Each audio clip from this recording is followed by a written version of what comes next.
Ақтөбе гуманитарлық колледжі, мәдениет және саз бөлімі, СБ 305 топ студенттерінің балабақшадағы байқау сабақтарынан қазіргі таңда қашықтықтан іс тәжірибеден өтуде. Сол студенттеріміздің іс тәжірибеге дайындықтары. Әдіскер Максимова Зәуреш Бейсенбиевна. Мен Байсагизова Альбина, СБ 305 топ студенті. Балабақшадағы байқау сабақтары бойынша қашықтықтан іс тәжірибеден өтудемін. Мектепке дейінгі ұйымдарда берілген белгілі бір тақырыпқа мерекелік шараға арналған мерекелік сценарий дайындалады. Шараға музыка жетекшісі алдын ала жоспар дайындап, өтілу барысын толық қарастырады. Менің ұйымдастыратын мерекелік іс-шарам көктем атты іс-шара болып табылады. Бұл іс-шара орта топ балаларына арналған мерекелік сценарий. Шараны ұйымдастыру негізінен 5 бөлімнен тұрады. Бірінші бөлімі бұл ұйымдастыру кезеңі болып табылады. Балалар шаттық шеңберінде тұра отырып, бүгінгі шараға кеш қонағы көктемді шақырады. Кеш қонағы көктем келгеннен кейін балалармен толық амандасады да, шараның екінші бөліміне кезек келеді. Екінші бөлім бұл сергіту сәті мен ойын болып табылады. Шараға келген көктем кейіпкері ортаға шығып, балаларға жұмбақ жасырып, ойын ойнай бастайды. Кейін балалар ортаға жиналып, кейіпкермен бірге сергіту сәтін жасайды.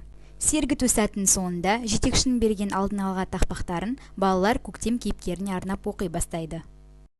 Бөлімнің үшінші кезегі бұл көрнекілік, яғни белгілі бір слайдта немесе интерактивтік тақталық жүйеде балаларға көктем тақырыбында әртүрлі суреттер көрсетіледі.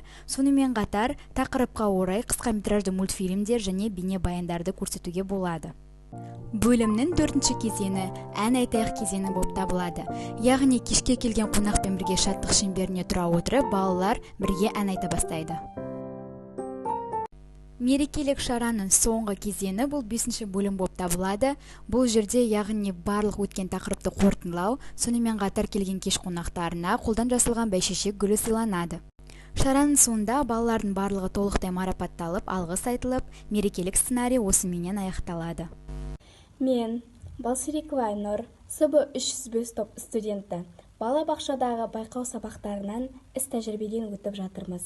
Қазіргі таңда қашықтықтан дайындық жұмыстары жүріп жатыр. Маған берілген тақырып ортаңғы топ балаларына көктем тақырыбына көрнекіліктер жасау.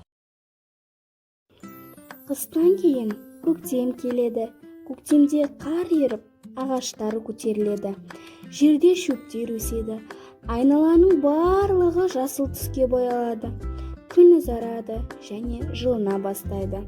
Көктемде қыста ұшып кеткен құстардың барлығы оралып, өздеріне ұя салып жұмыртқа басады. Жануарлар өздеріне сыңарын іздейді. Адамдар көктемде көкөніс егеді және көп уақытын далада өткізеді. Балалар секіргіштермен секіріп, батпырауықтарын ұшырып және доппен ойнайды. Осылайша көктем мезгілін бастайды. Мен Набиева Наскен, Ақтөбе гуманитарлық колледжі СБ 305 топ студенті. Менің циклограммамның негізгі мақсаты балалардың шығармашылық қабілетін дамытып, музыка сабағына қызығушылығын арттырып, құстардың түрлерімен, олардың дауыстарымен, ерекшеліктерімен таныстыру. Біз оқу әрекетін ұйымдастыру барысында ең бірінші көрнекіліктерді құрастырып аламыз.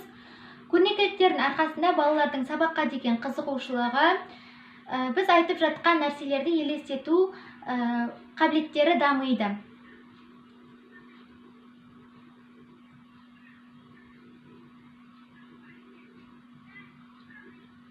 Келесі музыкалық тыңдау. Біз көріністерді көрсете отырып, балаларға құстардың дауысын естіртеміз.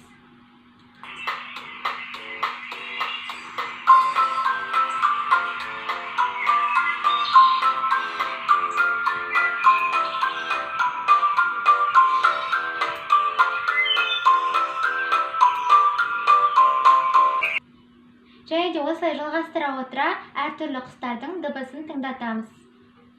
Келесі бұл музыкалық репертуар. Музыкалық репертуарға мен балаларға арнайлап, Бота Бейсенованың Қарлығаш әнін алдым.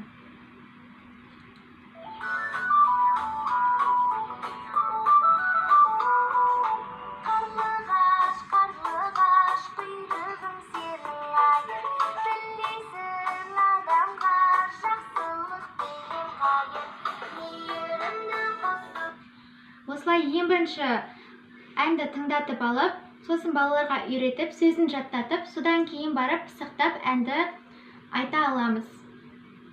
Келесі ырғақтық қимылдар. Ырғақтық қимылдарды тәрбиешінің көмегімен балаларға үйретеміз. Менің таңдаған ырғақтық қимылым балапандар биі.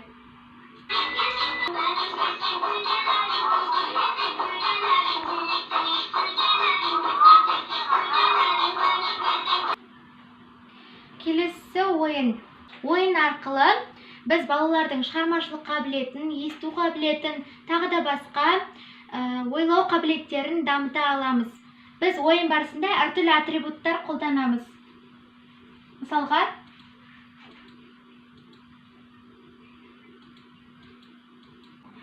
біз машықкер ретіндегі оқу іс-әрекетімізді, тәжірибелік жұмыстарымызды осылай онлайн ретінде әдіскерімізге табыстап отырамыз.